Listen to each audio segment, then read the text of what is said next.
Serial उडारियाँ की बात अगर हम करें तो सीरियल उडारियाँ में यूं तो बहुत सारे अपडेट्स आपको देखने मिलेंगे, जहां नेहमत की बेटी हो गई है और वो बेटी गायब भी हो गई है। जहां नेहमत को कह दिया गया है कि तुम्हारी बेटी अब दुनिया में नहीं रही, लेकिन हरलीन के पास सेम एक बेटी उसी टाइम पर आती है जहां ये खबरें फैल जाती हैं कि हरलीन ने बेटी गोद ली है। अब ये चीजें तो जो है वो लोगों के समझ में तो नहीं आती, लेकिन अचानक 6 साल के बाद अब इस राज से बड़ा पर्दा उठने वाला है, जहां सरताज उठाएगा इस राज से बड़ा पर्दा, इस बड़े राज से पर्दा, जहां हम देखेंगे कि सरताज जो है वो माची से बात करेगा और उनसे सारी बातें शेयर करेगा। जहां माची भी हरलीन और जैस्मिन की वकालत करेंगी और कहेंगी कि ये दोनों माँ बेटी बहुत ही तेज हैं और हरलीन और जैस्मिन तो हद से ज्यादा चंट है।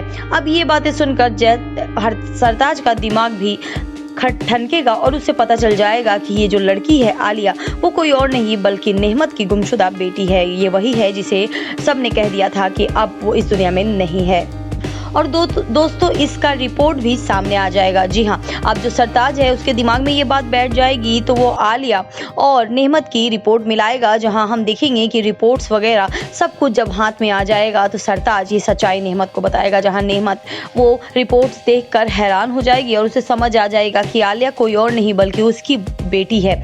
अब इसके बाद जो नेहमत है वो पहुंच जाएगी हरलीन के घर, जहां हरलीन और एकम के सामने वो बात करेगी अपनी बेटी की, जहां वो कहेगी कि ये बेटी मेरी है और मैं इसे लेने आई हूँ। जहां आलिया को वो अपनी बेटी बताती है और कहती है कि मेरी बेटी है ये और मैं किसी कीमत पे ये तुम्हें नहीं दूंगी। अब देखना बेहद इंटरेस्टिंग होगा कि क्या इतनी आसानी से एकम अपनी बेटी को ले जाने देगा, क्या इतनी आसानी से नेहमत और हरलीन के बीच ये मामला सुलझ जाएगा।